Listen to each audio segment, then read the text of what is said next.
નમસ્કાર દર્શક મિત્રો, ટુ ધ ટોપિકમાં આપનું સ્વાગત છે. હું છું પ્રીતિ. જે પ્રમાણે અમદાવાદમાં દિન પ્રતિદિન સિમેન્ટ કોન્ક્રીટનું જંગલ બની રહ્યું છે, જ્યાં એક યા બીજી રીતે લીગલી ઇનલીગલી કન્સ્ટ્રક્શન વધી રહ્યું છે. ઘણી બધી વખત કમ્પ્લેન કરવા છતાં પણ તંત્રના બહેરા કાને અવાજ નથી પહોંચતો. જનતા જનાર્દન પાસે હવે પૈસા કે સમય બંને નથી કે જેના કારણે તેઓ આ લડાઈને લડી શકે. તો સવાલ આવીને એ ઊભો રહે છે કે સવાલ કોન્ક્રીટ અને સિમેન્ટના આ જંગલને આખરે રોકશે કોણ? કારણ કે ધીરે ધીરે ગેરકાયદેસર બાંધકામની ભરમાર થઈ ગઈ છે અને આમ છતાં પણ તંત્રના બહેરા કાને જનતા જનાર્દનનો અવાજ નથી જતો. અને એટલા જ માટે આજે ટુ ધ ટોપિકનો સબ્જેક્ટ છે ગેરકાયદેસર બાંધકામની ભરમાર.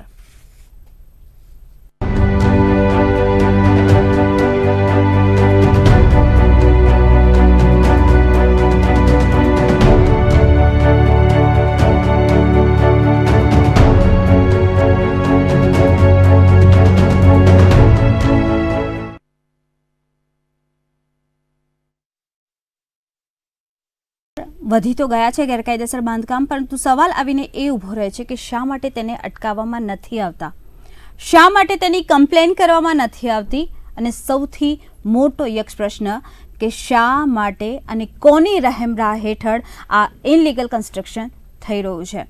મિલીભગત કોની અને કોની મલાઈના પેંડા જઈ રહ્યા છે જે તે વ્યક્તિને કે જેના કારણે ગેરકાયદેસર બાંધકામોની ભરમાર દિન પ્રતિદિન વધી રહી છે. અને જ્યારે અવાજ ઉઠાવવામાં આવે છે ત્યારે એ અવાજને દબાવી દેવામાં આવે છે. જે પ્રમાણે અમદાવાદની સ્પેસિફિક વાત કરું તો અમદાવાદના મધ્ય ઝોનમાં ગેરકાયદેસર બાંધકામનું ચલણ વધી રહ્યું છે. શા માટે, કેવી રીતે? સવાલો ઘણા બધા છે, પરંતુ આ સવાલોના કોઈ જ જવાબ નથી. સરકારી જમીન ઉપર પણ દબાણો થાય છે. એવું નથી કે ફક્ત ઇલીગલ કન્સ્ટ્રક્શન બિલ્ડિંગમાં જ થતું હોય છે, પરંતુ સરકારી જમીન ઉપર પણ થાય છે ઇલીગલ કન્સ્ટ્રક્શન. કાયદો લાવવામાં આવે છે, પરંતુ આ કાયદો કેટલા અંશે કાર્યરત હોય છે. ઇમ્પેક્ટનો કાયદો લાવવામાં આવે, પરંતુ આ કાયદો ફક્ત ને ફક્ત પેપર પર રહી ગયો. તેનો અમલ થાય છે, પરંતુ કેટલીક જગ્યાએ જ. કોર્ટ વારંવાર ફટકાર આપે છે, છતાં કોઈ કાર્યવાહી નથી થતી. તો સવાલ આવીને એ ઊભો રહે છે કે જો કોર્ટ ફટકાર આપતી હોય તો ફોજદારી પગલાં કેમ નથી લેવાતા? કોની રહેમરાહ હેઠળ, કોની રહેમ નજર હેઠળ આ પ્રકારનું બાંધકામ થાય છે? અને કોણ કરી રહ્યું છે આંખ આડા કાન કે જેના કારણે ગેરકાયદેસર બાંધકામ દિન પ્રતિદિન વધી રહ્યું છે? અને આજે આપણે ડિટેલમાં ચર્ચા કરીશું કે શા માટે ગેરકાયદેસર બાંધકામોની ભરમાર વધી રહી છે. હવે સવાલ આવીને એ ઊભો રહે કે મધ્ય ઝોનમાં જો વધારે પડતું થઈ રહ્યું છે ગેરકાયદેસર બાંધકામ, તો કોર્પોરેશન કેમ કશું બોલતું નથી કે કેમ કશા કોઈ પગલાં લેતું નથી?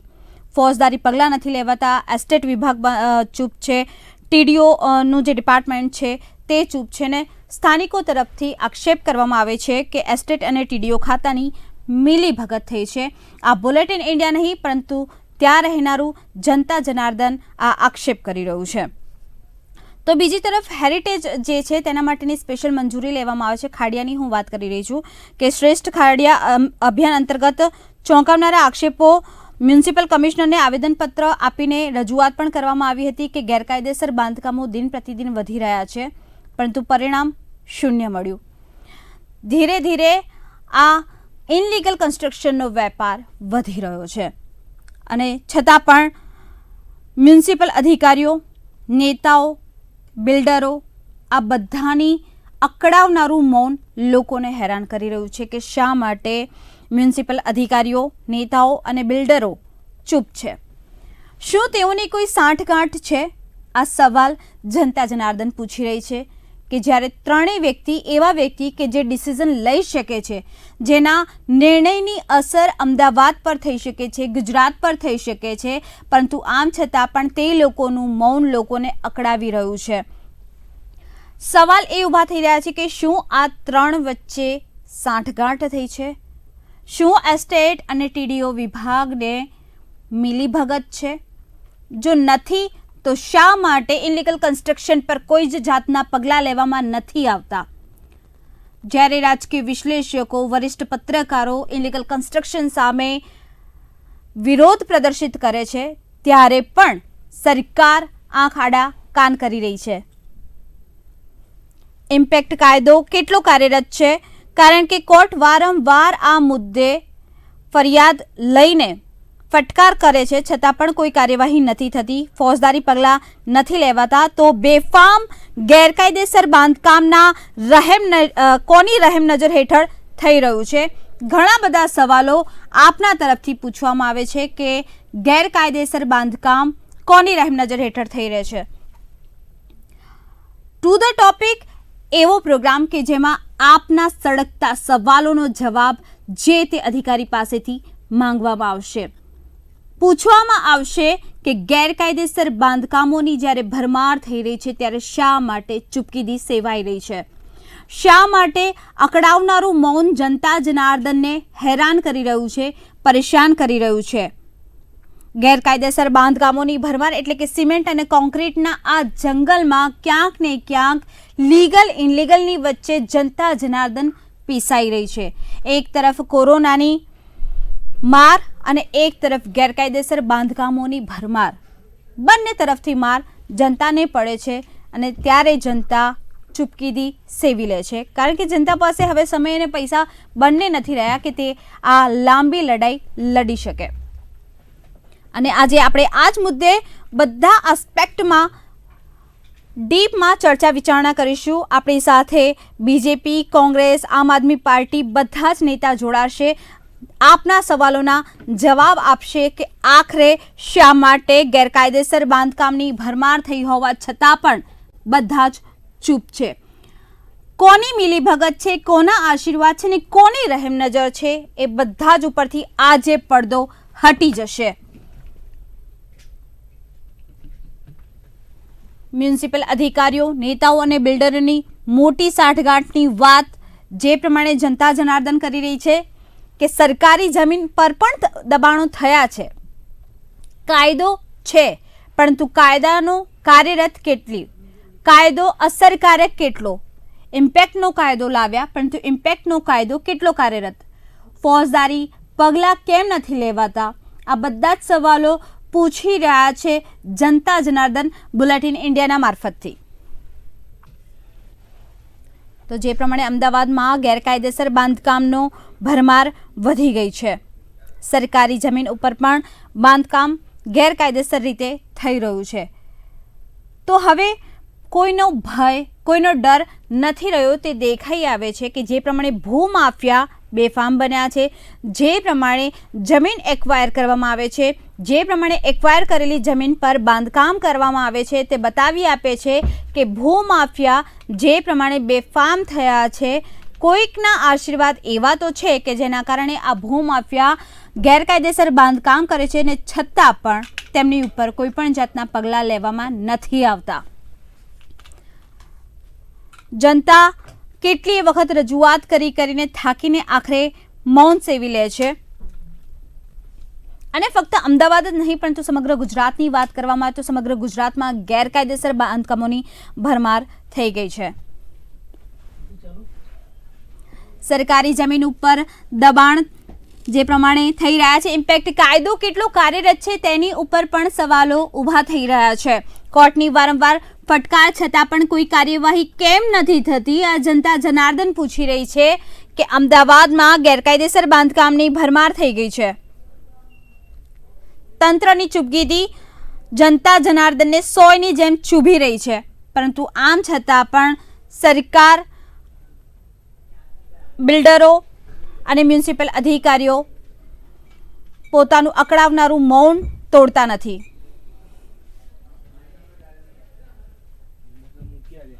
ગેરકાયદેસર બાંધકામ પાછળ કોનો હાથ છે તે પૂછી રહ્યા છે લોકો કે કોનો હાથ અને કોણ કરી રહ્યું છે આંખ આડા કાન. આ બે સવાલ એવા છે કે જો આ બે સવાલના જવાબ મળી રહેશે તો જનતા જનાર્દનનો સૌથી મોટો જે પ્રશ્ન છે તે હલ થઈ જશે.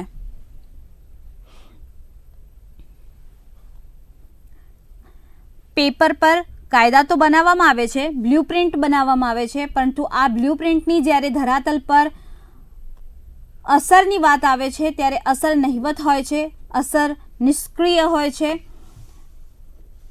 કારણ કે જે વસ્તુ પહેલાં પણ વર્ષો પહેલાં પણ ગેરકાયદેસર બાંધકામ થતા હતા, આજે પણ એ ગેરકાયદેસર બાંધકામ થયા જ છે અને થઈ રહ્યા છે, જેમાં સરકારી જમીન પણ આવી જાય છે, પરંતુ આમ છતાં પણ હજી પણ એ ગેરકાયદેસર બાંધકામ છે તે રોકાવાનું નામ નથી લઈ રહ્યા. લોકો એક જ સવાલ પૂછી રહ્યા છે કે જો ગેરકાયદેસર બાંધકામ જનતા જનાર્દનને દેખાતું હોય તો મ્યુનિસિપલ અધિકારીઓને કેમ નથી દેખાતું? શા માટે તેઓ મૌન છે ને શા માટે તેઓ ચૂપ છે? શું તેઓ આંખ આડા કાન કરીને એ બતાવવા માંગે છે કે અમારી મિલીભગત છે? આ આક્ષેપ કરી રહી છે જનતા જનાર્દન.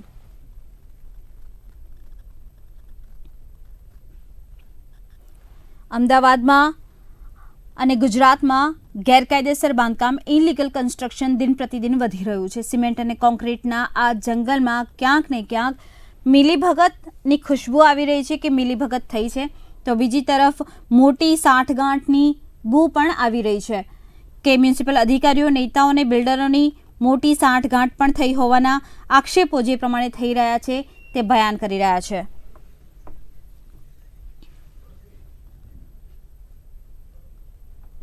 તો સવાલ એ આવે છે કે જે પ્રમાણે કાયદા બને છે, પરંતુ આ કાયદા ધરાતલ ઉપર કેટલા અસરકારક? શા માટે કોઈ પગલાં નથી લેવામાં આવતા જ્યારે સિમેન્ટ અને કોન્ક્રીટનું આ જંગલ બની ગયું છે તેમ છતાં પણ? અને આ જ મુદ્દે ચર્ચા કરવા માટે મારી સાથે સ્ટુડિયોમાં જોડાઈ ગયા છે પ્રકાશ કાપડિયા કે જેઓ રાજકીય વિશ્લેષક છે, ત્યાર પછી દેવેન્દ્ર શાહ કે જેઓ વરિષ્ઠ પત્રકાર છે, સ્નેહલ જોશી કે જેઓ નેતા બીજેપી છે, મુકેશ પંચાલ કે જેઓ નેતા કોંગ્રેસ છે, નીતિન બારોટ નેતા આમ આદમી પાર્ટી, મુસ્કાન રોહરા એડવોકેટ છે. આ બધાનું બુલેટિન ઇન્ડિયાના સ્ટુડિયોમાં સ્વાગત છે. સૌથી પ્રથમ સ્નેહલજી આપને સવાલ, કારણ કે આપ શાસક પક્ષમાંથી છો. જ્યારે ગેરકાયદેસર બાંધકામોની ભરમાર થઈ છે તો શા માટે ચૂપકીદી સેવાઈ રહી છે? જનતા જનાર્દન આ સવાલનો જવાબ પૂછી રહી છે. સ્નેહલજી, સંવેદનશીલ મુદ્દો છે અને આપે આજે બુલેટિન ઇન્ડિયાના માધ્યમમાં દ્વારા અમને અને બીજા મારા જે મિત્રો ડિબેટની પેનલ પર છે એ પોતાની વાત મૂકી શકે, આના વિશે વિચાર વ્યક્ત કરી શકે, તેના માટે ખરેખર આપ અભિનંદનને પાત્ર છો. કારણ કે કોઈ પણ શહેર જ્યારે વિકસે છે તો એની અંદર આ વિકાસની સાથે સાથે આ પ્રકારના અમુક તત્વો પણ હોય છે કે જે લોકો ગેરકાયદેસર બાંધકામ કરી અને જગ્યા જે છે તેને પોતાના કબજામાં લેવાનો કે એ રીતનો પ્રયાસ કરતા હોય છે. પણ સાથે જ્યારે તંત્રની જવાબદારીની વાત આવે, ભારતીય જનતા પાર્ટીની ગુજરાતની સરકારની વાત આવે, તો ભારતીય જનતા પાર્ટીની અંદર કોઈ પણ પ્રકારની આવી ગેરરીતિ કે જેનાથી કોઈ પણ નાગરિક હોય કે મારો નાનામાં નાનો શ્રમજીવી ભાઈ હોય જે સાયકલ લઈને જતો હોય કે કોઈ બેંકના કે કોઈ કંપનીના વ્યક્તિ હોય કે જે પોતે કાર લઈને જતા હોય કે બહેનો શાકભાજી લેવા જતી હોય કે કોઈ પણ પ્રકારની કોઈ તકલીફ કે જેની અંદર દબાણના ઘણા બધા પ્રકારો બી છે, તો આ જે પણ પ્રકારની તકલીફ કોઈને પડતી હોય અને આની જ્યારે પણ ફરિયાદ આવે કે જાણમાં આવે, એટલે આમાં 2 થી 3 રીતે આપણને ખ્યાલ આવતો હોય છે કે સામાન્ય રીતે આપણે કાપડિયાજી જેવા જાગૃત નાગરિકો પણ છે અને ઘણા બધા એવા બીજા જાગૃત નાગરિક છે કે જે લોકો સતત આવું કંઈ પણ ધ્યાન આવે તો પ્રજાના હિતમાં કામ કરતા હોય છે. એ લોકો પણ સરકારને રજૂઆત કરે છે અને સરકારનું જે એક તંત્ર છે તે પણ સતર્ક છે અને 24 કલાક એ લોકોનું ધ્યાન હોય છે કે કોઈ પણ જગ્યાએ આ પ્રકારની જ્યારે કોઈ ગેરરીતિ થતી હોય તો તેને અટકાવવાની વાત જે છે તે કાયદાકીય રીતે એને ત્વરિત અટકાવવું અને ઘણી બધી જગ્યાએ તો તોડી પાડવા સુધીના પણ કડકમાં કડક પગલાં કોઈ પણ જાતના દાબ દબાણ કે લાગવગ વગર ભારતીય જનતા પાર્ટીની સરકારે કરી છે. અને આપણે આજે અમદાવાદની જો વાત કરીએ ખાસ કરીને, તો અમદાવાદની અંદર પણ આ પ્રકારે જેટલા પણ દબાણો છે કે જમીનો પણ જે આપે ઉલ્લેખ કર્યો આપની વાતમાં કે જમીનો પણ હડપ કરી લીધી હતી, તો હું આપને અને આપના માધ્યમથી સર્વે દર્શકોને પણ જણાવવા માંગુ છું કે જૂનથી લઈને ફેબ્રુઆરી માસ સુધીની અંદર લગભગ 2200 કરોડ જેટલી જે જમીન પર દબાણ હતા, એટલી કિંમતની જમીન જેની પર દબાણ હતા તેના પરથી દબાણ હટાવી લેવામાં આવ્યા છે. અને આ પ્રક્રિયા સતતપણે ચાલુ છે કે કોઈ પણ જગ્યાએ સરકારી જમીન પર કોઈ દબાણ હોય કે કોઈએ એ રીતે મકાન કે પોતાની દુકાનને એક્સટેન્ડ કરી હોય કે જેનાથી અગવડ પડે ને જે ગેરકાયદેસર હોય તો એ ત્વરિતપણે તોડી પાડવામાં આવે છે તંત્ર દ્વારા. ઓકે, મુકેશજી, જે પ્રમાણે સ્નેહલજીએ વાત કરી, આપ એ વાત સાથે સહેમત છો કે જે પ્રમાણે ચમરબંધીને પણ છોડવામાં નહીં આવે, જે દુકાનો છે તેને તોડી પાડવામાં આવી છે, આપ એમની વાત સાથે સહમત છો? હવે પહેલા તો બીજો કોઈ નોઈઝ આવે છે વચ્ચે, એ તમે બંધ કરાવો. કોઈ સાંભળવામાં તકલીફ પડે છે. જી હવે મારું જે બીજેપી ના મિત્ર સ્નેહલભાઈએ જે વાત કરી કે અમદાવાદમાં ગેરકાયદેસર બાંધકામ મુદ્દે એમણે આંકડાની માયાજાળ તમને બતાવ્યું, એ બાબતે એમને અભિનંદન આપું કે લખીને લાવ્યા એ સારું કર્યું. પણ મૂળ વાત ઉપર આપણે આવીએ કે આપણા અમદાવાદની જો વાત કરીએ, આમ તો આખા ગુજરાતમાં દરેક શહેરી વિસ્તારને તાલુકા પ્લેસ ઉપર ગેરકાયદે બાંધકામ જે થઈ રહ્યા છે એ માત્ર ને માત્ર ચાલુ સરકારના ભ્રષ્ટ નેતાઓ અને અધિકારીઓની સાંઠગાંઠથી થઈ રહ્યા છે એવું સ્પષ્ટપણે મારું કહેવું છે. કારણ કે તમે બાંધકામ તોડવાની વાત જે કરો છો તો બાંધકામ તોડવા ક્યારે પડે કે જ્યારે આપણે એ થવા દઈએ. તમે સમજો કે આજે 27 વર્ષથી બીજેપીની સરકાર છે ગુજરાતમાં, આપણે આ બાંધકામ તોડવા ક્યારે પડે? એ બાંધકામ જયારે થતા હતા ત્યારે અધિકારીઓ ક્યાં ગયા હતા? તમને સ્પષ્ટપણે કહેવા માંગુ કે હમણાં કોરોના કાળની અંદર આ મારો જોયેલો તાદ્રશ્ય દાખલો છે કે થલતેજ વિસ્તારમાં ભદ્ર સોસાયટીની અંદર બાંધકામ ચાલુ અને એ ભાઈએ કેટલી ફરિયાદો કમિશનરને કરી, કોર્પોરેટરને કરી, ધારાસભ્યને કરી, પણ એનું એક સાંભળવામાં ના આવ્યું અને આખું બાંધકામ એ થઈ ગયું. આવી પરિસ્થિતિનું નિર્માણ થયું એટલે એ કાકા છે, ઉંમરલાયક માણસ, એમણે મને બોલાવીને કહ્યું, મેં તમે અહીંયા અરજી કરો, પણ એમનું સાંભળવામાં નથી આવ્યું. એટલે કહેવાનો મૂળ મતલબ એવો છે કે જે કોઈ બાંધકામ ગેરકાયદેસર થાય છે અને જે ત્યાંના નેતાઓ હોય, નીતિનજી આપના ત્યાંથી ઓડિયો આવી રહ્યો છે, આપ મ્યુટ કરી દેશો આપનું માઇક. મુકેશજી, અને બાંધકામના જે કોઈ ચેરમેન હોય કે જે કોઈ અધિકારી હોય એ બધાની એક ચેનલ ચાલે છે. એ ચેનલ થી તમને કહું કે અમદાવાદની અંદર તમે ખાડિયા વિસ્તારમાં એવું કહેવાય કે રેતીની ટ્રક કે ઈંટોની ટ્રક જાય ને એટલે પાછળ એમના માણસ આવે, અધિકારી ના આવે, અને જો એ પૈસા ના આપે તો પછી અધિકારી આવે. આવી રીતે વટવા જીઆઈડીસી માં, આવી રીતે નારોલ થી નરોડા રોડ ઉપરના દરેક જગ્યાએ આ રીતનું બાંધકામ થયેલું છે.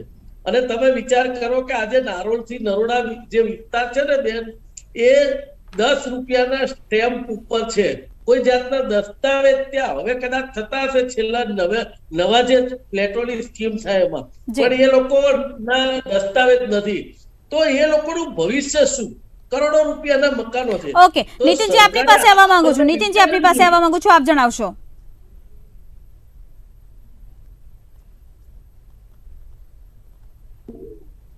હા બોલો બેન. નીતિનજી, ગેરકાયદેસર બાંધકામોની જે ભરમાર થઈ છે, શું કહી રહ્યા છો આપ? જે પ્રમાણે સ્નેહલજીએ જવાબ આપ્યો છે, શું કહેશો આપ? નહીં, હું સ્નેહલજીની વાતની જ વાત કરું છું તમને કે જે રીતે વાત કરી રહ્યા છો ને કે આ રીતે બાંધકામો થતા નતા નિયમો, તો હાઈકોર્ટને પણ જયારે અવલોકન કરીને સરકારને આદેશ કરવો પડે છે કે ભાઈ ગુજરાતની અંદર લેન્ડ ગ્રેબિંગનો કાયદો લાગુ પાડો, દબાણ આટલા બધા વધી રહ્યા છે, ઠેર ઠેર દબાણો થઈ રહ્યા છે, તો દબાણો પાછળ જવાબદાર કોણ? જે રીતે વાત કરીએ તો નરોડા, લાંભા, ઈસનપુર, દાણીલીમડા જેવા અનેક વિસ્તારો છે અમદાવાદની અંદર, જેની અંદર કાયદેસર સરકારી પડતર હેઠળ ચાલતી જમીનો ઉપર ફેક્ટરીઓ ધમધમે છે.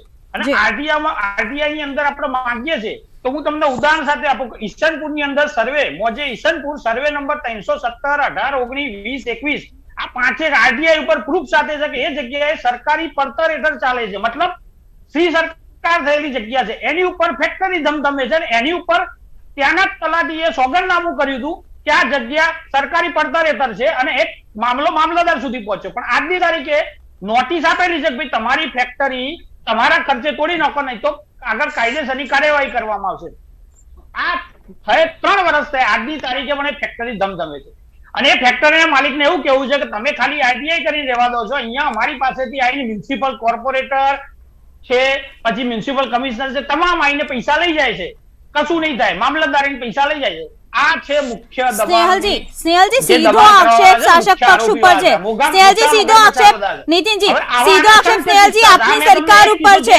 પુરાવા મારી પાસે પડ્યા છે, એ મેં તમને વાત કરી બેન. એટલે આવા અમદાવાદ નહીં, આખા ગુજરાતની અંદર આપણે 27 વર્ષ ભાજપનું શાસન છે. તમામ મંત્રી હોય કે એમએલએ જેટલા બી છે એ લોકોના જમીનો ચેક કરાવો, એ લોકોની પાસે અસંખ્ય જમીનો સરકારી ચોપડે જે ફ્રી સરકાર જમીનો હતી અત્યારે એમની થઈ ગઈ છે. તો મુખ્ય મગરમચ્છ જ આ લોકો છે જેને 27 વર્ષ ગુજરાતની જમીન, ગુજરાતની જનતાની જમીન એમને કોરીને ખાઈ ગયા. આ ઉધાઈ છે. એ લોકો ગુજરાતની જનતા માટે ઉધાઈ કહેવાય, જમીન ખાઈ ગયા છે. એટલે દબાણ તો આ જ લોકો કરે છે. હવે જયારે ખાડિયાની વાત આવે છે તો ખાડિયાની અંદર બી આપણે જયારે એક તરફ હેરિટેજ નો દરજ્જો અમદાવાદના લેવામાં આવે છે. હવે હેરિટેજ ની વાત કરીએ ત્યારે પૂર્વ જે આપણી અહીંની જે સ્થાપત્ય કલા છે, અહીંની જે વસ્તુ છે એ સાચવી રાખવાની આવે છે, ત્યારે ત્યાં બાંધકામ કરી એને વધારવામાં આવે છે. એ કેટલું વ્યાજબી છે? નીતિનજી, આપણે વ્યક્તિ અને પક્ષની ગરિમા ન ખરડાય તેનું પણ ધ્યાન રાખીશું, શબ્દો ઉપર આપણે ધ્યાન રાખીશું. પ્રકાશજી, આપની પાસે આવવા માંગુ છું. આપ જણાવશો કે જે પ્રમાણે ગેરકાયદેસર બાંધકામોની ભરમાર થઈ રહી છે, કોનો હાથ છે, કોની રહેમ નજર હેઠળ થઈ રહ્યું છે? પ્રકાશજી, આમાં જે અમદાવાદ મ્યુનિસિપલ કોર્પોરેશન કે 8 મહાનગરપાલિકાઓ છે, દરેક જગ્યાએ ગેરકાયદેસર બાંધકામ થાય છે અને રાજકીય પીઠબળ વગર આ શક્ય નથી. પહેલી વસ્તુ એ છે. અને રાજકીય પીઠબળમાં એવું છે કે જેનું પણ શાસન હોય, પણ મોટાભાગે ભાજપનું શાસન અમદાવાદ મ્યુનિસિપલ કોર્પોરેશન કે બીજી જગ્યાએ રહ્યું છે અને કોઈ વખત કોંગ્રેસનું પણ શાસન હતું. આમ આદમી પાર્ટી અત્યારે નવી છે, એ પ્રસ્થાપિત થવાનું એમને કાર્યશૈલી બતાવવાની બાકી છે. પરંતુ જે અત્યારે આપણે મધ્ય ઝોનની વાત નીકળી છે એટલે મધ્ય ઝોન તરફ આપણે જોઈ લઈએ તો એ બાજુ જે વિસ્તાર છે, કોટ વિસ્તાર છે, આખું જે ખાડિયા વિસ્તાર છે, બીજું જે અંદર જે જેટલું બાંધકામ, એક તો ગીચ વિસ્તાર છે અને એમાં ઇલીગલ બાંધકામ છે અને કરપ્શન મોટો ભાગ ભજવે છે. અને ચીફ ટાઉન પ્લાનર આપણા હતા નવનીત બલેવા, 10 લાખની લાંચ લેતા ઝડપાયા હતા. ગેરકાયદેસર 10 લાખ લાંચ લીધી હતી. એટલે આ બધું જે ચાલે છે, ઇમ્પેક્ટ ફી આવી, એ ઇમ્પેક્ટ ફી પણ એક ઇમ્પેક્ટ ફી નો કાયદો છે. એ લોકોએ પૈસા ભરીને છૂટ્યા, પછી વારંવાર ઇમ્પેક્ટ ફી ના આવે. એક વખત કોઈએ ખોટું કર્યું છે એને બહાલી આપી, પણ મોટા ભાગે એવું છે કે ગુજરાત હાઈકોર્ટના કેટલા ઓર્ડરો થયેલા છે કે પોલ્યુશન બોર્ડને લઈને થયેલા છે કે મ્યુનિસિપલ બાંધકામને લઈને થયેલા છે. કેટલી જગ્યાએ ફાયર સેફટીનો અભાવ હોય છે, બિલ્ડિંગોમાં આગ લાગે છે એટલે પ્રજાને નુકસાન પહોંચે છે. હાઈકોર્ટના ડાયરેક્શનનું જે છે સરકાર અમલ નથી કરતી. એક ને એક બે જેવી વાત છે, જે કોર્ટ પણ સમજે છે, પ્રજા પણ સમજે છે, રાજકીય પક્ષો પણ સમજે છે અને સરકાર પણ સમજે છે. પરંતુ એનો અમલ કરવો નામદાર ગુજરાત હાઈકોર્ટનો, એ સરકાર જો નહીં કરે તો એક ટાઈમ એવો આવશે કે પ્રજા પણ એનો અમલ નહીં કરે. એટલે આ બહુ મોટી દ્વિધા છે કે હાઈકોર્ટનો આદેશ જે છે એ ન્યાય મંદિર કહેવાય. ન્યાય મંદિરના ભગવાનનો આદેશ આપણી સરકાર જ ના માનતી હોય તો પ્રજા ક્યાંથી માનવાની? એટલે આ બહુ ધ્યાન આપવા જેવી બાબત છે કે જમશેદ પારડીવાલા જેવા જસ્ટિસે ઘણું બધું પોલ્યુશન બોર્ડમાં ચુકાદા આપ્યા છે, તો બાંધકામમાં આપ્યા છે, જ્યાં આગ લાગી ત્યાં પણ આપ્યા છે. એટલે આ સરકાર જે છે ઓર્ડર અમલ નથી કરતી, એક બાબત બહુ ગંભીર પ્રકારની છતી ગણાય કે ન્યાય તંત્રનો આદર કરવું એ અમારા બંધારણમાં લખેલું છે. બીજી વસ્તુ એ કે જે રેવડી બજાર વિસ્તાર છે, ખાડિયા વિસ્તાર છે, પાનકોટ નાકા છે કે બીજું બધું જે એ બાજુ ડેવલપ થયું છે ગેરકાયદેસર બાંધકામ, એ મ્યુનિસિપલ અધિકારીઓ છે, એસ્ટેટ ડિપાર્ટમેન્ટ મધ્ય ઝોનની વાત કરીએ તો અમે રમણ્ય ભટ્ટ સાહેબ, ડેપ્યુટી કમિશનર સાહેબને અમે મળ્યા હતા અઠવાડિયા પહેલાં જ, અને અમે એમનું ધ્યાન દોર્યું છે લેખિતમાં. અને 1-3 અમે આ જે આવેદનપત્ર આપ્યું છે એ અહીંયા બતાવી રહ્યો છું. અને એની અંદર અમે હાઈકોર્ટમાં પિટિશન પણ દાખલ થવાની છે આજકાલમાં. એ પિટિશન તૈયાર થઈ ગઈ છે. હવે આમાં એવું છે કે જેવી રીતે રેવડી બજાર સિંધી માર્કેટનો પ્રશ્ન લઈએ તો કોર્ટે એવું કીધું હતું કે આનો અમલ જે છે, જે ગેરકાયદેસર લોકો એન્ક્રોચર છે અને માથાભારે લોકો ઇસમોએ ત્યાં ડેવલપ કર્યું છે, એ તાત્કાલિક હટાવી દેવામાં આવે. એને ઘણા વર્ષો થઈ ગયા, એ હટાવવામાં નથી આવ્યું અને ઉપરથી વધતું જાય છે. ઓકે, ઉપરથી વધતું જાય છે. દેવેન્દ્રજી, આપની પાસે આવવા માંગુ છું. આપ જણાવશો કે જે પ્રમાણે અત્યારે હાલ ગેરકાયદેસર બાંધકામ છે, સવાલ એક જ છે કે કોનો હાથ છે ને કોની રહેમ નજર હેઠળ છે? કારણ કે જે પ્રમાણે સ્નેહલજીએ જણાવ્યું, મુકેશજી જણાવી રહ્યા છે, જે પ્રમાણે નીતિનજી જણાવી રહ્યા છે, આપ શું કહી રહ્યા છો? જવાબ આપતા પહેલા તો હું સ્નેહલભાઈને ધન્યવાદ આપીશ કે ભાઈ તમે કીધું કે 2200 કરોડની જમીન છૂટી થઈ, એ બદલ આભાર. પરંતુ એ જમીન પર દબાણ કોના શાસન દરમિયાન થયું, પહેલો તો મારો સવાલ એ છે. બરોબર, એટલે મૂળ તો આપણે જ કરાવ્યું ને આપણે જ છૂટું કર્યું છે એવું છે. હવે પ્રકાશભાઈ જે કીધું મધ્ય ઝોન, તો મધ્ય ઝોનની અત્યારે હાલત એટલી ગંભીર છે કે તેમાં નાની ગાડી લઈ જવી હોય તો પણ તકલીફ છે. ત્યાંના સ્થાનિકને પોતાનું વાહન ક્યાં પાર્ક કરવું એ મોટો મુશ્કેલ છે. એ રીતે બાંધકામ થતા રહ્યા છે. ઇમરજન્સીમાં કોઈ પેશન્ટને 108 અંદર લેવા જઈ શકતી નથી. બરોબર, એટલે મધ્ય ઝોનની હાલતમાં હું તમને કહું પ્રકાશભાઈ કે 17-18માં મધ્ય ઝોનમાં 1,22,900 કોમર્શિયલ મિલકત હતી. એની સામે 21-22માં 1,28,644, 6,000 કોમર્શિયલ મિલકતો વધી છે ઓન પેપર, ટેક્સના ચોપડે. આ મિલકતો કોની રહેમરાય વધી? કોઈ રાજકીય પક્ષની તમે એક રાજકીય પક્ષ પર આપણે કોઈ આક્ષેપ કરી શકીએ નથી, કારણ કે અહીંયા બધું ગાંધીવૈદનું સહિયારું ચાલે છે. મધ્ય જો રાખો, તમે ખાડિયા ગણો, શાહપુર ગણો કે જમાલપુર ગણો, બધે ગાંધીવૈદનું સહિયારું ચાલે છે. કોઈ નિયમ લાગુ આ લોકોને પડતા નથી અને એ લોકોની જ રહેમ નજરે ચાલે છે. તમે બિલ્ડિંગો તૂટતા નથી, તૂટે છે કયા? નાના ઓટલા, નાની ચોકડી. કોઈ બિચારાએ નાની ચોકડી કરી હશે તો એ તૂટશે. કોઈ ગરીબ માણસ પોતાના દીકરા માટે એકાદ રૂમ ઉપર ખેંચતો હશે તો એ તૂટશે. મોટા બાંધકામ કોઈ જ તૂટતા નથી. સ્નેહલભાઈ તમે કહો છો કે તોડો છો, મને 2-5 બાંધકામ બતાવો તમે 100 ચોરસ મીટરથી ઉપર તોડ્યા હોય મધ્ય ઝોનમાં. મધ્ય ઝોનમાં મારા જોતા આંકડા છે કે મધ્ય ઝોનમાં છેલ્લા 5 વર્ષમાં માત્ર 25 બાંધકામ તૂટ્યા છે 100 ચોરસ મીટરથી ઉપરના. એટલે બધું રહેમ નજરે ચાલે છે. સાથે સાથે ત્યાંની પબ્લિક માટે કોઈ વિચારતું નથી કે ત્યાં જે સ્થાનિકો રહે છે એ લોકોની હાલત શું થાય છે. ત્યાં પાણીના કનેક્શન ઇલીગલ લેવાય છે, ડ્રેનેજ લાઈનો ઇલીગલ લેવાય છે, મિલકતો વધતી જાય છે, પણ સામે તમે એટલી યુટિલિટી ડેવલપ નથી કરી શકવાના, થતી નથી. પોલ્યુશનનો પ્રશ્ન છે, ડ્રેનેજ બેકિંગનો પ્રશ્ન છે, એ તરફ કોઈ ધ્યાન નથી આપતું. વારંવાર આવેદનપત્રો અપાય છે, સામાજિક કાર્યકરો બધા આવેદનપત્ર આપીને છૂટા થાય છે, ફોટા પડાય છે, પણ આગળ શું? એનું નિરાકરણ શું છે? તમે હેરિટેજનું બિરુદ લઈ આવ્યા, વર્લ્ડ હેરિટેજ સિટી. હેરિટેજ સિટીમાં 2002માં સર્વે થયો હતો, એ વખતે 12,000 મિલકતો હતી. 2010માં રીસર્વે કર્યો, સેફ્ટની અંડરમાં ખાલી 2600 મિલકત થઈ ગઈ. 10,000 મિલકત ક્યાં ગઈ? ગાયબ થઈ ગઈ. 2012 પછીની મિલકતો જે 2600 મિલકત તમે ગણો છો, તો એમાંથી અત્યારે ઓલરેડી 30-40% મિલકતો પર કોમર્શિયલ બાંધકામ થઈ ગયા છે. કયું હેરિટેજ સિટી આપણે રહેવા દીધું છે? બધાનો વાંક છે, એક વ્યક્તિનો નથી, એક પક્ષનો પણ નથી. મુકેશભાઈ પંચાલ કહેતા કે નીતિનભાઈ બારોટ જો કોઈ તમે અરસપરસ એકબીજાનો દોષ દેતા હોય તો હું તમને કહું કે કોંગ્રેસના કેટલા નેતાઓના ઇલીગલ કન્સ્ટ્રક્શન ચાલે સાહેબ. હું વ્યક્તિગત કે પક્ષમાં નથી જતો, પણ બધાનો દોષ છે. તમે નારોલથી નરોડા ગણો, તમારા કોંગ્રેસના કેટલા ચાલે છે? હપ્તા કોણ ઉઘરાવે છે? તમે હપ્તાનું કીધું, હપ્તા કોણ ઉઘરાવે છે? રાયપુર ખાડિયા નહીં, આખા અમદાવાદમાં ચાલે છે. કઈ પાર્ટીના લોકો ઉઘરાવે છે એનું નોલેજ એ પણ થોડું જાહેર કરવું જોઈએ. એક વ્યક્તિ એક પક્ષનો દોષ નથી, સિસ્ટમનો દોષ છે. સિસ્ટમની સામે લડવાની જરૂર છે, સાથે લડવાની જરૂર છે. બાકી આનો કોઈ ઉકેલ આવવા જ નથી. તમે ત્યાં મૂળ આપણે ખાલી બેસીને ચર્ચા કરીશું કે એકબીજા પર દોષ રોપણ કરીશું, પણ મૂળ રાયપુર ખાડિયા જમાલપુરમાં રહેતી પબ્લિક માટે વિચાર કર્યો છે કે એ લોકોની પરિસ્થિતિ શું છે? હેરિટેજ લાયા, હેરિટેજનો નિયમ છે, સ્ટે હોમનો એક ફેસિલિટી આપી છે કે કોઈ પણ વિદેશી આવીને ત્યાં રહી શકે સ્ટે હોમમાં. બરોબર, કે કોઈ પણ વિદેશી કે દેશની વ્યક્તિ. હવે આ લોકો એનો દુરુપયોગ કરી, ખાલી સ્ટે હોમનો દુરુપયોગ કરી જૂના મકાનો લઈ લે છે. બહારથી પેલું હેરિટેજ લુક આપી હોટલો બનાવી દીધી છે. ઢાંડીપોળીની હાલત જુઓ તમે આજે. કોણ કરે છે?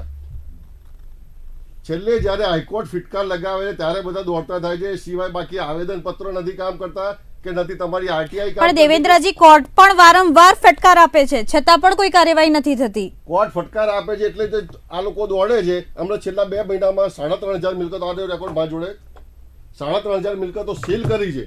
સીલ કરીને ખાલી એ સીલ એટલા માટે થઈ છે કે કોર્ટમાં જવાબ આપવો પડ્યો છે. કોર્ટમાં જવાબ આપવાની ફરજ પડે છે એટલે સીલ થાય છે. પણ સીલ થયેલા મિલકત જે દુકાનદારો છે એમની પરિસ્થિતિ વિચારોના સીલ ક્યારે ખુલશે? 3,500 દુકાનદારો અત્યારે ઘેર બેઠા છે, એ ક્યારે ખુલશે? અને 3,500 દુકાનોમાં બીયુ વગર કે તમે ચાલવા દીધી તો એના માટે જવાબદાર કોણ? આના જવાબ પણ જરૂરી છે ને. ओके, जे प्रमाणे देवेंद्र जी बात करी, मुस्कान जी आपके पास आना चाहूंगी. आप बताइए कि जिस तरीके से अभी बातें चली है इलीगल कंस्ट्रक्शन की। कोर्ट ने भी बार बार कहा है कि इलीगल कंस्ट्रक्शन को किसी ना किसी तरीके से रोका जाए, लेकिन कैसे? मुस्कान जी। प्रीति जी, पहली बात तो जो प्रकाश कापड़िया ने बताया था जजमेंट, वो जजमेंट वाईबी भट्ट ने दिया था 2000 ईयर में। उसमें उन्होंने ब्रीथिंग पीरियड इशू किया था और कोर्ट ने इतने सारे वेज डिस्क्राइब किए हुए हैं।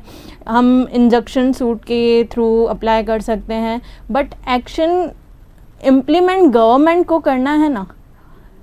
कोर्ट तो अपने बेस्ट वेज में अपने बेस्ट जजमेंट दिए गए हैं, ब्रीथिंग पीरियड इशू करते हैं और हम 226 आर्टिकल के under direct writ petition file कर सकते हैं, इंजंक्शन सूट ले सकते हैं, बट गवर्नमेंट को एक्शन तो गवर्नमेंट को लेना है। और इलीगल कंस्ट्रक्शन की वजह से पॉल्यूशन, ग्लोबल वार्मिंग एक लार्ज एक्सटेंट तक इंक्रीज हो गया है, उसका क्या? ओके સ્નેહલજી, ઘણા બધા સવાલો આપના તરફ પૂછવામાં આવ્યા। દેવેન્દ્રભાઈએ આંકડાકીય માહિતીની વાત કરી, સાથે સાથે દબાણ, પાર્કિંગ, પ્રદૂષણ, ટ્રાફિક, ઇમરજન્સી અને ગંદકી આ પણ એક પ્રકાર છે કે જે ઇલીગલ કન્સ્ટ્રક્શનને ક્યાંક ને ક્યાંક સપોર્ટિવ વેમાં આવતા હોય છે। દેવેન્દ્રભાઈએ પૂછ્યું, પ્રકાશજીએ પૂછ્યું, ઘણા બધા સવાલ શાસક પક્ષને એટલા માટે પૂછવામાં આવે છે કારણ કે આપ શાસક પક્ષ છો અને આપને જવાબદેહીનો આપનો હક છે। જી સ્નેહલજી। જી, મેં જેમ આપે કહ્યું તેમ હું સૌથી પહેલા તો એવું કહેવા માંગુ છું કે જે મારા વિરોધ પક્ષના મિત્રો છે તે લોકોએ જે આક્ષેપ મૂક્યા કે તંત્ર પણ મળેલું છે વગેરે વગેરે, તો આ એક આ લોકોની સ્ટાઇલ થઈ ગઈ છે કે જ્યારે તેઓ પોતાની જાતને, પોતાની આપણી ગુજરાતની જનતા સામે તે લોકો એમના કામો, એમના જે તકલીફો એને વાચા નથી આપી શકતા, ફક્ત ખાલી સત્તા મેળવવા માટે જ્યારે લોકો દોડધામ કરતા હોય છે, તો એવી પરિસ્થિતિમાં મુકાઈ ગયેલી પાર્ટી હવે તંત્ર પર આંગળી ચીંધે છે અને બીજી બધી વાતો કરી અને ગેરમાર્ગે દોરવાનું કામ કરે છે, જેનાથી જનતાના પણ અમુક જે ભાગ છે, અમુક લોકોને પણ ક્યારેક આ વાત સાચી લાગી જતી હોય છે। તો હું ચોક્કસપણે કહેવા માંગુ છું કે ભારતીય જનતા પાર્ટીની સરકાર દરમિયાન દરેકે દરેક જગ્યાએ, જેમ મેં પહેલા આપને કીધું તેમ, કોઈ પણ ખોટું બાંધકામ હોય તો, અને સ્પેસિફિકલી મધ્ય ઝોનની વાત કરીએ તો ખાડિયા, જમાલપુર, દરિયાપુર, કાલુપુર, શાહીબાગ અને શાહપુર વિસ્તારમાં થઈને 17 કરતા વધારે પ્રોપર્ટીઝ આ છેલ્લા એક વર્ષમાં, માફ કરશો, એક વર્ષના ગાળામાં 17 જેટલી પ્રોપર્ટીઝ આશરે તે ધરાશાયી કરવામાં આવી છે જે ઇલીગલ હતી।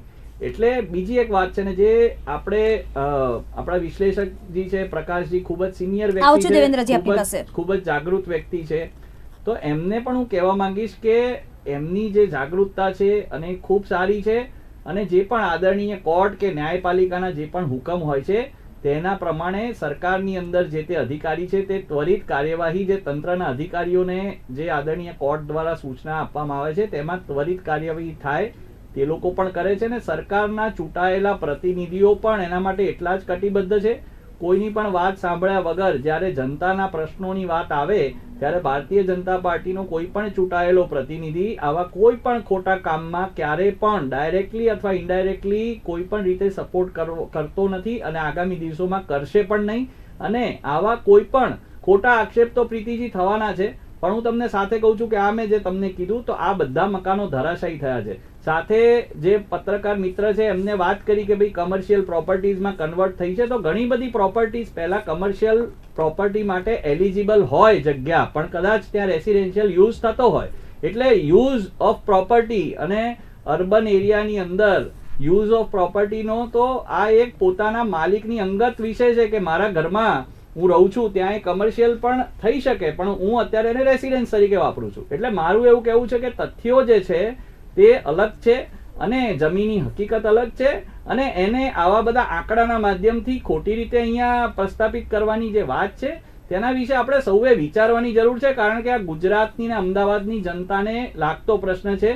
એક સારી વાત એ છે કે હું પણ પોતે, મારો જન્મ પણ ખાડિયામાં, મધ્ય ઝોનમાં થયેલો, હું એ વિસ્તારથી વાકેફ છું। અમે વર્ષોથી આ બધા વિસ્તારોમાં કાર્યરત છે, અમે ઘણા બધા લોકોને ઓળખીએ છીએ, અને જેમ આપણી પેનલ પર આજે ઘણા બધા લોકોએ વાત કરી, તો હું તો વિરોધ પક્ષને પણ કહું છું કે તે લોકો પણ, અને આપણા જે મિત્રો છે બધા, તે સરકારના ધ્યાને કોઈ પણ આવી વાત હોય તો ચોક્કસપણે તેમના વિસ્તારના પ્રતિનિધિ પાસે પણ લાવે, તો અમે લોકો ચોક્કસપણે એની કાર્યવાહી કરીશું। ઓકે, કાર્યવાહી કરશે દેવેન્દ્રજી। પ્રીતિબેન, હું અડધી મિનિટમાં મારી વાત પૂરી કરીશ કે જેમ આપણા એડવોકેટ મિત્ર પણ અહીંયા હાજર છે તો એ બેને પણ વાત કરી કે જે રીતે એ લોકોનો પીરિયડ જે એમને ખૂબ ટેકનિકલી બહુ સારી વાત કરી, પણ મારે તો એક પાર્ટીના પ્રતિનિધિ તરીકે એવું કહેવું છે કે આવી કોઈ પણ વસ્તુ જ્યારે પાર્ટીના કોઈ પણ ચૂંટાયેલા વ્યક્તિ કે નાનામાં નાના કાર્યકર્તાના પણ જો ધ્યાન પર લાવવામાં આવશે તો આની અંદર ત્વરિત કાર્યવાહી થશે અને જે પણ વ્યક્તિએ આ કમ્પ્લેન કરી હશે તેને ચોક્કસપણે સેટિસ્ફેક્ટરી જવાબ મળશે અને ગ્રાઉન્ડ ઝીરો પર એટલે જે સ્થળે ઇલીગલ બાંધકામ થયું હશે તેને અમે તોડી પાડીશું અને જે તે લાગતા વળગતા લોકો જો આની અંદર કોઈની પણ મિલીભગત હોય એવું જો આશંકા પણ હશે તો એની પર કડક કાનૂની કાર્યવાહી પણ કરતા ભારતીય જનતા પાર્ટીની સરકાર અચકાશે નહીં. ઓકે, ભારતીય જનતા પાર્ટીની સરકાર અચકાશે નહીં. દેવેન્દ્રજી, આપની પાસે આવવા માંગુ છું, આપ આપની વાત મૂકશો. સ્નેહલભાઈ, સારું બોલો છો પણ અધૂરું બોલો છો અથવા તો થોડું ખોટું બોલો છો.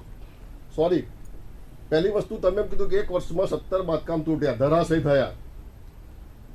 બધે ઝોનમાં છેલ્લા 5 વર્ષમાં 2017 થી 2021 સુધી ટોટલ 15 બાંધકામ તૂટ્યા છે. સાહેબ, ઓન પેપર કહું છું, ચેલેન્જ બરોબર. 2021માં 7 વધુમાં વધુ તૂટ્યા છે અને જે બાંધકામ તૂટ્યા છે એની હયાત પરિસ્થિતિ જઈને જોઈએ આવો કે ખાલી ગાબડું પાડ્યું છે જે બિલ્ડરો ફરીથી બનાવી દે છે. દેવેન્દ્રભાઈ, એક મિનિટ, હું સોરી વચ્ચે બોલું છું, મને માફ કરશો પણ મારી વાત પહેલા સાંભળી લેવી પડશે કે તમે આ જે વાત કરો છો આંકડાની, આપણે અહીંયા કોઈ આંકડાના વિશ્લેષકો નથી. આપણે જે જમીની હકીકત છે એની વાત કરવા ભેગા થયા છે. દેવેન્દ્રભાઈ, હું હકીકત જ કહું, હું જમીની હકીકત કહું છું કે આ મકાન ધરાશાયી એટલે પૂરેપૂરા ધરાશાયી થયા છે અને હું દાવા સાથે કહું છું ને હું કહું બુલેટિન ઇન્ડિયાની ટીમને કે ત્યાં જઈને જોવે અને તમે પણ જો કર્યું હોય તો એના ફોટોગ્રાફ્સ કે કંઈ હોય તો પ્રસ્તુત કરો પ્લીઝ, કારણ કે તમે જો આટલો બધો અભ્યાસ કર્યો છે તો ચોક્કસપણે તમે ગાબડા જે પાડેલા છે એના આપની પાસે પુરાવા હશે તો એ મારી રિક્વેસ્ટ છે કે જનતાને બતાવો અને કદાચ હું પણ ખોટો હોઉં તો મને બતાવો, કારણ કે આ બધી જે વાતો છે એ અહીંયા કરવી. દેવેન્દ્રજી, આપ ખૂબ વરિષ્ઠ પત્રકાર છો, આપ સન્માનીય છો, પણ મારે વચ્ચે એટલે બોલવું પડ્યું કે આપ જે વાત કરો છો તેની સાથે તથ્યો પણ આપ રજૂ કરતા રહો. ચલો મારી સાથે જમાલપુરમાં તમને બતાવી દઉં 7 બાંધકામ તો એમને જ ઉભા છે જે ગાબડા પાડેલા છે. અરે હું તમને તૂટેલા બાંધકામ બતાવું દેવેન્દ્રજી, એટલે તમારી વાત સાચી સાબિત કરવા માટે બીજા બધા ખોટા છે એવી વાત ના કરવી જોઈએ. મિત્ર, આપ બહુ વડીલ છો, મારે કોર્પોરેશનના ડિપાર્ટમેન્ટનો જવાબ છે, મારો નથી. લેખિત છે, ડિપાર્ટમેન્ટનો જવાબ છે. પોલિટિક્સની વાત ના કરો. ખાડિયામાં જન્મ્યા છો, ખાડિયામાં મોટા થયા છો તો ખાડિયાની પબ્લિકનું વિશે વિચારો ને, એના માટે થઈને સાચું અમે લોકો વિચારીએ છીએ એટલે જનતા અમને આશીર્વાદ આપે છે. ભાઈ, બીજી વસ્તુ તમે કહો છો કે દરેક વ્યક્તિને એના મકાનમાં કોમર્શિયલ કરવાનો રાઈટ છે તો જ્ઞાન અધૂરું છે, એમાં ચેન્જ ઓફ વ્યૂઝ. અરે મેં એવું નથી કીધું ભાઈ, તમે સમજો કે કમર્શિયલ જો એક મિનિટ તમે અરે પત્રકાર શ્રી આપ સાંભળો, મારે એવું કહેવું છે કે કમર્શિયલ કરી શકે પણ જો એ રેસિડેન્સ તરીકે વાપરતો હોય અને રેસિડેન્સ તરીકે એનો ઉપયોગ થતો હોય તો ટેક્સેશન જે ઉપયોગ થાય છે એના પ્રમાણે થતું હોય છે એ પણ હું આપને કહું. એટલે એ યુઝ જે છે એનો ઉપયોગ પ્રમાણે થતું હોય છે. એટલે પ્લીઝ મને હવે બેઝિક્સમાં ના શીખવાડશો કે કયું કોમર્શિયલ કહેવાય ને કયું રેસિડેન્શિયલ કહેવાય, કારણ કે મારો આ વ્યવસાય જ છે ભાઈ. હું 19 વર્ષથી પ્રેક્ટિસ કરું છું અમદાવાદમાં અને મને ખબર છે કે કમર્શિયલ પ્રોપર્ટી કોને કહેવાય ને એનું જે તમે ટેક્સેશન ની વાત કરી, તમારી વાત પર હું આવું છું દેવેન્દ્રજી, મારી વાત તમે સાંભળો. આ જનતાને સાંભળવા માટે બહુ જરૂરી છે. એમને ટેક્સેશન ને આધાર બનાવીને વાત કરી, જે વાત કરી સ્નેહલજી, દેવેન્દ્રજી, આપણે મુકેશભાઈને સાંભળીશું. એમને મને પ્લીઝ અડધી મિનિટ આપો. એમને ટેક્સેશન ને જે આધાર બનાવીને વાત કરી તો ટેક્સેશન આપણે સબ્જેક્ટને સાઈડમાં મૂકી રહ્યા છીએ. સ્નેહલજી, દેવેન્દ્રજી, એ જો કમર્શિયલ ત્યાં કરી શકે એવું હોય તો રેસિડેન્સ તરીકે એનો ટેક્સેશન થાય છે. પર્સનલ નહીં, જનતા જનાર્દન માટે, જનતાની માટે જ વાત, જનતા જનાર્દન માટે, પર્સનલ નહીં, આમાં કોઈ કોઈ પક્ષ નહીં, કોઈ મારે વ્યક્તિનું જનતાને નહીં. સમજાવવું છે કે અહીંયા જે આવીને લોકો વાત કરે છે તેનું તથ્ય શું છે, તેની પોતપોતાનો પાસે સાચી મત વ્યક્ત વાત કરો, છે. પોતપોતાનો હું એક મત વ્યક્ત પાર્ટીના કરો. પ્રતિનિધિ તરીકે સમજાવી રહ્યો છું બેન. ભાજપની સરકાર હોય પહેલો તો લેન્ડનો ચેન્જ યુઝ થવો જોઈએ. કોમર્શિયલ કરું છે ટેક્સ વાળા આકારણી કરવાની. પત્રકાર હોય, વરિષ્ઠ નાગરિક હોય, એડવોકેટ હોય કે વિરોધ પક્ષ હોય, એ કોઈ પણ હોય, એ પ્રજા જે એને કહેવા માંગે ચાલુ સરકારના પ્રતિનિધિએ તો એને શાંતિથી સાંભળી અને એમની સરકારમાં રજૂઆત કરવી જોઈએ કે આમાં ફેરફાર થાય, નહીં કે આવી તમે એક બીજા ઉપર પર્સનલ લઈને કોઈ મતલબ નથી. પર્સનલ આમાં હવે વાત હું જ મારી નથી, વાત મુકેશભાઈ, મેં તો કરું. રિક્વેસ્ટ કરી પહેલા આપ આ ડિબેટ શાંતિથી જોજો પછીથી કે મેં કીધું કે તમે બંને અને બીજા મારા જે વકીલ મિત્ર છે હા, કઈ બીજા વાંધો પણ નહીં. લોકો છે મને મને સાંભળો. કહો, કોઈ પણ પ્રતિનિધિને કહો, કોઈ પણ કાર્યકર્તાને કહો, મેં પહેલા જ કહ્યું કે પોલીસ અમે અમલ કરાવવા માટે એટલે હવે- કટિબદ્ધ છે સરકાર તરીકે, શાસક પક્ષ તરીકે અમારી જવાબદારી એટલે છે હવે- લોકો પ્રત્યે. એટલે અમે સ્નેહલજી, કટિબદ્ધ દેવેન્દ્રજી, છીએ. મુકેશજી, આપણે એક મિનિટ. સ્નેહલજી, દેવેન્દ્રજી, મુકેશજી, આપણે જનતા જનાર્દન માટે સવાલના જવાબ માટે અહીંયા બેઠા છે કે એમના જે સળગતા સવાલ છે, એમને જે મૂંઝવતા સવાલ છે તેના જવાબ એમને અહીં મળી રહે. આપણે પક્ષ અને કોઈ પણ વ્યક્તિની વ્યક્તિગત લાઈફ માટે આપણે અહીંયા ડિસ્કસ નહીં કરીએ. પણ ક્યાં મુકેશજી, બેન કોઈની વ્યક્તિગત વાત કોણે કરી છે? અમે મુકેશજી, કોણે અમારી વાત મૂકી રહ્યા છે બેન? બધું પોતાના માથે સાંભળો, હવે મારે કોઈ વ્યક્તિગત વાત નથી કરવી, મને તમે સાંભળો કે આપણે જે ગેરકાયદેસર બાંધકામ બાબતે અહીંયા ચર્ચા કરવા માટે ભેગા થયા છીએ, બરાબર? તો મારી સ્પષ્ટ વાત એટલી છે કે હવે આજે જે કંઈ થયું છે એ કોઈ તાત્કાલિક કોઈ ગેરકાયદેસર બાંધકામો નથી થયા. અમદાવાદ સિટીની પરિસ્થિતિ એવી છે કે જે મકાનો, હું શાહપુરમાં બેન જન્મ્યો છું, મને ખબર છે, એટલે કહું છું કે જે મકાનો બન્યા હતા તે વખતેની પરિસ્થિતિ શું હતી, ત્યાં 4 વ્હીલ ગાડી જઈ શકે એવી હતી. આજે ચાલતા જવાની તકલીફ છે. તો હું એવું માનું છું કે પ્રજા જે હેરાન થાય છે એની જ વાત કરું છું. હું એવું નથી કહેતો કે સરકાર કદાચ પહેલા કોંગ્રેસની પણ હશે, હું એવું માનું છું, પણ છેલ્લા 27 વર્ષથી ભાજપની સરકાર છે અને એની અંદર જે કંઈ થયું તો મારું કહેવું છે કે અધિકારીઓએ ધ્યાન આપવું જોઈએ. બીજી વાત કરું તો અહીંયા સ્નેહલજી વાત આવે છે કે અધિકારીઓની ઈચ્છા શક્તિનો અભાવ અહીં જોવા મળી રહ્યો છે. નીતિનજી, આપની પાસે આવવા માંગુ છું, આ જણાવશો.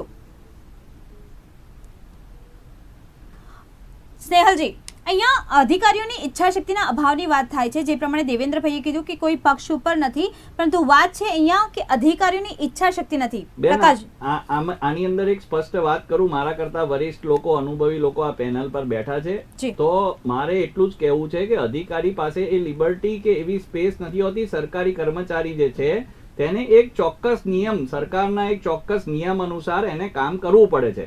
અને જ્યારે આદરણીય હાઈકોર્ટ કે કોઈ પણ ન્યાયપાલિકાની જે આવી વિંગ છે સ્ટ્રોંગ, એ લોકોને નોટિસ ફટકારે કે એ લોકોને આદેશ આપે, એ લોકો ક્યારે પણ કોઈ રિક્વેસ્ટ નથી કરતા હોતા, એ આદેશ આપે છે કે સરકારે આ રીતે કરવું, તો ચોક્કસપણે સરકારની પણ એ ફરજ છે કે આ રીતે આદેશનું પાલન કરે.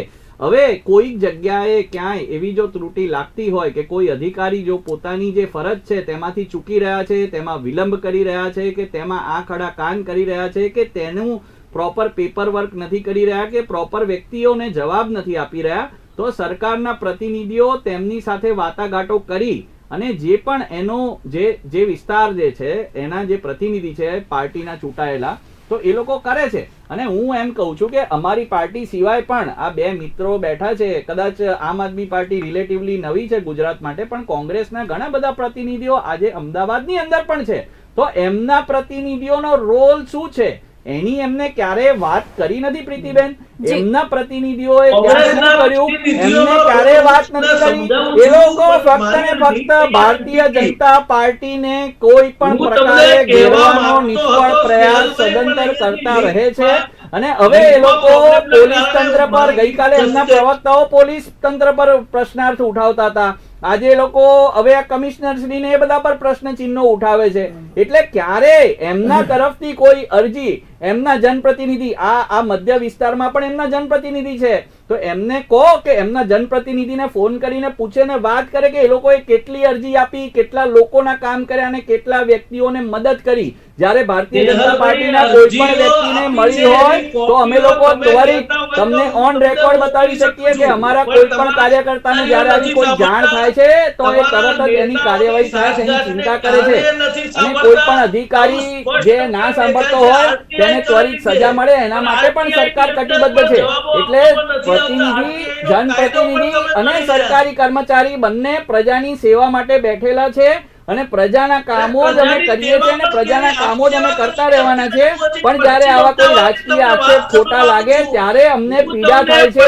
એટલે અમે લોકો કહીએ છીએ કે અમને આ કામ કર્યા પછી જ્યારે જે રાજકીય પાર્ટીના પ્રતિનિધિ ત્યાં છે એ લોકો જાણીને આવી રીતે ચેનલ પર આક્ષેપ કરે ત્યારે અમને પીડા થાય છે. મુકેશજી, સ્નેહલજી, આપણે પ્રકાશભાઈને સાંભળીશું. પ્રકાશજી, હવે જુઓ એક પણ મારી વાત જીવતો કહેવાની જાગતો અધૂરી છે. મારી મુકેશજી આપની પાસે વાત આવું છું, મુકેશજી આપની પાસે આવું છું. પહેલા પ્રકાશભાઈને સાંભળી લઈએ. જો એક જીવતો જાગતો દાખલો છે અને હું સ્નેહલભાઈને બુલેટિન ઇન્ડિયા માધ્યમથી મ્યુનિસિપલ કમિશનર મુકેશ કુમાર, સ્નેહલભાઈ પણ આર્કિટેક્ટ એન્જિનિયર છે, એમના માધ્યમથી આજે એક મુદ્દાનો આપણે કાર્યક્રમ જે અમલીકરણ થાય એ અમને પ્રશ્ન સોંપવા માંગુ છું કે જે વાયબી ભટ્ટનો ઓર્ડર છે જી એનો અમલ નથી થયો. અને બીજી વાત કહું, એ ઓર્ડર થયા પછી મ્યુનિસિપલ બોર્ડમાં કોંગ્રેસ અને બીજેપી બંને હાથ ઊંચા કરીને કોંગ્રેસ કોર્ટના હુકમનો અનાદર કરીને 105 ગેરકાયદેસર બાંધકામો ત્યાં ફાયર બ્રિગેડ નથી જઈ શકતું એવી જગ્યાને બહાલી આપી બોર્ડમાં. તો ક્યારે પણ ભારતનું બંધારણ એવું નથી કહેતું કે રાજકારણી લોકો છે એ લોકો બંધારણની વિરુદ્ધમાં કોઈ નિર્ણય લે. લોકસભા હોય, વિધાનસભા હોય કે રાજ્યસભા હોય કે કોર્પોરેશનનું બોર્ડ હોય, આમાં બંને બહાલી આપી છે. એમાં એક એ વખતે જે 105 જણાથી પૈસા ઉઘરાવવામાં આવ્યા હતા એની એફિડેવિટ અમદાવાદ મ્યુનિસિપલ કોર્પોરેશને કરેલી છે. અને આર.કે. તડવી સાહેબ, ભટ્ટ સાહેબ, મુકેશ કુમાર કમિશનર શ્રી, બધાને વિજિલન્સ કમિશનર આરજવ શાહને પણ મળી આવ્યો છું, એમને પણ રજૂઆત કરી છે.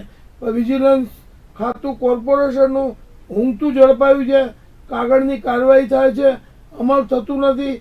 અને જે અધિકારીઓ પાસે અપ્રમાણિત સંપત્તિ છે, જો સરકાર ખરેખર ગરીબી દૂર કરવા માંગતી હોય તો એ અપ્રમાણસર સંપત્તિ ધરાવતા મ્યુનિસિપલ કોર્પોરેશનના અધિકારીઓ આઈએએસ હોય કે ગેસ કેડરના હોય કે ઇન્સ્પેક્ટર હોય, બહુ સંપત્તિ છે, એમના ઉપર દરોડા કેમ નથી પાડતી? ભલે કોંગ્રેસના હોય કે ભાજપના દબાણ હોય, પણ સરકારે એનું કામ બંધારણે કરવું જોઈએ. આ જે કન્ટેમ્પ્ટ પિટિશન જે મ્યુનિસિપાલિટીએ જે કર્યું છે એમાં વિરોધ પક્ષને આ ચાન્સ છે કે એને આ જે વાયબી ભટ્ટનો ઓર્ડર છે જે એની અંદર અમલ કરવો જોઈએ. હું એક પ્રશ્ન આપું છું ઇસ્નેલભાઈ, તમારાથી ખાતરી લેવા માંગીશ કે તમે આ ઓર્ડરનો અમલ કરાવશો. હું એક પાર્ટીના સૈનિક તરીકે અને એક પ્રતિનિધિ તરીકે જ્યારે અહીંયા આવ્યો છું તો મેં પહેલા પણ કીધું કે આપ ફ્રી છો કે કોઈ પણ વ્યક્તિ ગુજરાતનો અને અમદાવાદનો આવો કોઈ પણ પ્રશ્ન લઈને આવશે. એક મિનિટ મુકેશભાઈ, હું બોલી લઉં પછી પ્લીઝ બોલો તો લોકોને સંભળાય. હું હમણાં એ જ બોલ્યો હતો અને એ જ હું ફરીથી કહી રહ્યો છું કે આવો કોઈ પણ પ્રશ્ન આવશે તો યોગ્ય અધિકારી અને તંત્રના યોગ્ય વ્યક્તિને અમે લોકો જાણ કરીશું. અને આજે જેમ કાપડિયાજીએ પણ આ એક મુદ્દો, સ્પેસિફિક મુદ્દાની વાત પર આવું છું હવે કે આ સ્પેસિફિક મુદ્દો જે કર્યો છે તો અમારા ત્યાં જે ચૂંટાયેલી પાંખના પ્રતિનિધિ, પાર્ટીના જે પ્રતિનિધિ હશે અને જે એમને લાગતા વળગતા અધિકારી હશે, ધારો કે કોર્પોરેશન છે તો તેના સ્ટેન્ડિંગ કમિટી ચેરમેન શ્રી છે, તેમની અંતર્ગત આ બધી કાર્યવાહી કરવાની થશે. મુકેશજી મારું બેન એટલું જ કેવું છે કે હવે પછી જે મારી જાણમાં આવશે ને એ હું 100% સ્નેહલભાઈને ને તમને બંનેને ખૂબ આભાર, એનાથી જનતાનું ભલું થશે. એટલે મારું કામ થઈ જશે. ને બીજી હવે તમને જે પશ્ચિમ અમદાવાદની આખા સરાઉન્ડિંગ જે અમદાવાદની વાત કરવા માંગુ છું એ છે કે આપણે 40% કપાતનો આપણો કાયદો છે, એની અંદર જે ફાઇનલ પ્લોટ થાય ને પછી જે કોર્પોરેશન પાસે પ્લોટ વધે અવડા પાસે, તો એ એટલા માટે હોય છે કે લોકો બાગ બગીચા, મનોરંજનના સાધનો આ બધું વિકસાવી શકે અને પબ્લિક સારી રીતે જીવી શકે. ધારો કે કોમ્યુનિટી હોલ હોય, લાઇબ્રેરી હોય, આવું બધું બની શકે. પરંતુ આ જે કોર્પોરેશનના પ્લોટો છે એનો એવો ઉપયોગ કરવાને બદલે એની અંદર એ પ્રકારે સાંઠગાંઠથી જુદી જુદી બાંધકામો ગેરકાયદેસર થઈ જાય છે, એટલે નથી થતું. અને બીજું, એ બિલ્ડરોને મલાઈ લઈ અને વેચી નાખવાનું કામ પણ થઈ રહ્યું છે કે જે પ્લોટ જે 40% કપાતથી મળે કોર્પોરેશનને, મોટી મલાઈ સાથે એવા મલાઈદાર બિલ્ડરોને વેચી નાખવામાં આવે છે અને પ્રજાને ટ્રાફિકથી માંડી અને પ્રદૂષણનો મોટામાં મોટો પ્રશ્ન આજે અમદાવાદમાં ઉદ્ભવ્યો છે. એટલે મારું એવું કહેવું છે કે અમદાવાદની સરાઉન્ડિંગ જે ડેવલપમેન્ટ છે એની અંદર આ ખાસ ધ્યાન રાખવાની જરૂર છે, જેથી કરીને મધ્ય અમદાવાદમાં જે પરિસ્થિતિ છે એવી પરિસ્થિતિનું નિર્માણ જે રિંગ રોડ બીજા અમદાવાદમાં ના થાય, જે ઝોનમાં મધ્ય ઝોનમાં થઈ રહ્યું છે. દેવેન્દ્રજી, આપની પાસે આવવા માંગુ છું, મારી પાસે સમયની મર્યાદા છે. શોર્ટમાં મૂળ વસ્તુ તો શું છે કે જે ગેરકાયદેસર બાંધકામની નિરંતર પ્રક્રિયા થઈ ગઈ છે અમદાવાદ માટે કે બાંધકામ કરો, 5-7 વર્ષ સતત કરો, પછી હાઈકોર્ટ ફિટકાર આપે, 2-4 તોડો, પછી તમે ઇમ્પેક્ટ લઈ આવો, તિજોરી ભરો. 2012માં જ્યારે ઇમ્પેક્ટ લાવ્યા 6 મહિના માટે લાવ્યા હતા, 2018 સુધી 6 વર્ષ ચાલી. તમે 1,26,000 બાંધકામ મંજૂરી આપી, 1,16,000 ફાઇલો દફતરે થઈ. ગુડાનો પહેલો એમાં શરત હતી કે જે અરજીઓ ના મંજૂર થાય બધા તોડવાના. 1,16,000માંથી કેટલા તૂટ્યા? એક પણ નહીં. બીજી વસ્તુ, 350 કરોડ રૂપિયા તિજોરીમાં આવ્યા. ત્રીજી વસ્તુ કે જ્યારે તમે ત્યાં પાર્કિંગ તરીકે કોઈ પણ બિલ્ડિંગને, ધારો કે એક હોસ્પિટલ છે તેને તમે પાર્કિંગ તરીકે પાર્કિંગ ફી લઈ લીધી ને મંજૂરી આપી દીધી, પણ હોસ્પિટલમાં પાર્કિંગ છે નહીં. કાલે હું ત્યાં જઉં, હોસ્પિટલની બહાર સ્કૂટર મૂકું છું ને એને ટોક કરી જાય તો એની જવાબદારી કોની? કોર્પોરેશન તો પાર્કિંગ ફી લઈને છૂટી થઈ ગઈ. પાર્કિંગ ક્યાં? હવામાં. તો આનું કંઈક કરો ને. પાછી તમે લાવવાના જ છો. અત્યારે જે તૂટી રહ્યું છે, અત્યારનો જે માહોલ છે, પાછી 6-8 મહિનામાં ચૂંટણી આવતા પહેલા એક વખત આવી જશે પાછી ઇમ્પેક્ટ. આનો કોઈ અંત ખરો? 350 કરોડ રૂપિયા 6 વર્ષમાં ઘર ભેગા કર્યા, તિજોરી ભરી લીધી. પાર્કિંગ કેટલાને આપ્યા તમે? કેટલા પાર્કિંગ પ્રોવાઈડ કર્યા? અમદાવાદની મોટી હોસ્પિટલોમાં આજે પાર્કિંગ નથી, ફી લઈ લેવાઈ ગઈ. મોટી કોમર્શિયલ કોમ્પ્લેક્સમાં પાર્કિંગ નથી, ફી લેવાઈ ગઈ. શું તોડ્યું તમે? આ તમારો ઓન રેકોર્ડ કહું છું કે આ ઓન રેકોર્ડ છે કે 5 વર્ષમાં 200 બિલ્ડિંગે નથી તોડ્યા તમે. શું તોડ્યું? ખાલી કાપડા પાડ્યા છે, ફોટા પાડીને પાછળ વહીવટ થાય છે. નીતિનજી, કોણ કરે છે એ બધા જાણે છે. નીતિનજી, શોર્ટમાં મેસેજ, મારી પાસે સમયની મર્યાદા છે. હું એટલું જ કહીશ કે જે રીતે ટીપી પડતી હોય છે, જે આયોજન કરી અને જે નાગરિક જાહેર જનતા માટે રોડ, રસ્તા, મેદાન અને ગાર્ડન વગેરે બનાવવાનું હોય છે, પાર્કિંગની વ્યવસ્થા કરવાની હોય છે, દરેક જગ્યાએ આ હોય છે જ અને સરકારના અંદર પ્રોવિઝન હોય છે, પણ એનું ઇમ્પ્લિમેન્ટેશન નહીં થતું. અને આ ઇમ્પ્લિમેન્ટેશન નહીં થવાના કારણે જ હવે જૂની સિટી જ્યાં હેરિટેજ છે ત્યાં તો શક્ય જ નહીં આ રીતે હવે થાય, કારણ કે એ પહેલા જે હતું. પણ હવે જયારે જે નવી જગ્યાઓ પડે છે ત્યાં ચોક્કસ આવું પ્લાનિંગ કરવું પડ્યું, પરંતુ ત્યાં ઉલટું થાય છે. આવું પ્લાનિંગ થતા પહેલા ત્યાં લારીઓ લાગી જશે, ત્યાં પાર્કિંગના સ્લોટ વેચાઈ જશે, પાર્કિંગના સ્લોટ પહેલાથી અપાઈ જશે અને જે તેને અપાય ત્યાં જ દબાણ વધારે થઈ જાય છે. એટલે આ બધું રોકાય. આના માટે છે ને નિયતની જરૂર છે. નિયતની ક્યાંક ને ક્યાંક ખામી છે. અને એ નિયતની ખામી છે. મુસ્કાનજી, લાસ્ટ में message. I just want to say Supreme Court in their recent article has said we should implement geo mapping in the India. It will helpful to stop the illegal construction as early as possible. Prakashji, આમાં જે એક જ વાત છે કે municipal અધિકારીઓ જે છે એમાં 20% પ્રમાણિક અધિકારીઓ છે, એમનું રક્ષણ થવું જોઈએ. 80% ભ્રષ્ટ અધિકારીઓ છે, એને શોધી કાઢવા જોઈએ. એ શોધી કાઢવામાં સરકાર નિષ્ફળ થઈ ગઈ છે. એટલે હું કહું છું 20%ના રક્ષણ માટે પ્રામાણિક અધિકારીઓને જે પોસ્ટ ઉપર બેસાડવામાં આવે છે એ પ્રીમિયમ નથી આપતા, એટલે એમને બીજી સારી જગ્યાએ પબ્લિક રિલેશનમાં બેસાડવામાં નથી આવતા. એ પ્રામાણિક અધિકારીઓને ત્યાં ખસેડવામાં આવે એવી મારી સત્તા પક્ષને વિનંતી છે. સ્નેહલજી, મુકેશજી, નીતિનજી, પ્રકાશજી, દેવેન્દ્રજી, મુસ્કાનજી, આપનો ખૂબ ખૂબ આભાર કે આપ ઉપસ્થિત રહ્યા, દર્શક મિત્રોને માહિતી આપી. સવાલો હતા ત્યાંના ત્યાં જ છે કે ગેરકાયદેસર બાંધકામોની ભરમાર થઈ છે તો તેનો જવાબદાર કોણ છે? દબાણ, પ્રદૂષણ, જે પ્રમાણે એમ્બ્યુલન્સ નથી જઈ શકતી, આ બધા જ સવાલો હજી પણ ઠેરના ઠેર છે. ઈચ્છાશક્તિનો અભાવ છે. આશા એ જ રાખીએ કે દિન પ્રતિદિન જે પ્રમાણે ગેરકાયદેસર બાંધકામો વધી રહ્યા છે તે ન વધે અને જે પ્રમાણે દબાણો થઈ રહ્યા છે તે ન થાય. ફરીથી મળીશું આ જ સમયે આ ચેનલ પર. ત્યાં સુધી રજા આપશો. નમસ્કાર. બુલેટિન ઇન્ડિયા, ભરોસો ગુજરાતનો.